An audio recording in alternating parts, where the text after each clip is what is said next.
December 13న జరిగే జాతీయ లోక్ అదాలత్ను విజయవంతం చేయండి. Junior civil judge K. Guru Aravind పిలుపు. డిసెంబర్ 13న వాల్మీకిపురం కోర్టు ఆవరణలో జరిగే జాతీయ లోక్ అదాలత్ను విజయవంతం చేయాలని junior civil judge K. Guru Arvind తెలిపారు.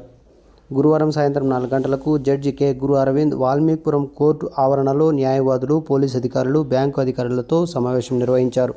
ఈ సందర్భంగా జడ్జి మాట్లాడుతూ పెండింగ్లో ఉన్న కేసులను ఈ జాతీయ లోక్ అదాలత్ నందు పరిష్కరించుకోవచ్చని తెలిపారు.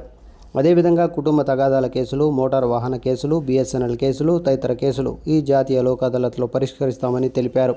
కక్షిదారులు, ప్రజలు ఈ అవకాశాన్ని సద్వినియోగం చేసుకునే విధంగా వారి పరిధిలో తెలియజేసి ఎక్కువ కేసులు పరిష్కారం అయ్యే విధంగా చూడాలని అధికారులను కోరారు. ఈ కార్యక్రమంలో కోర్టు పరిధిలోని న్యాయవాదులు, పోలీసు అధికారులు, బ్యాంకు అధికారులు పాల్గొన్నారు.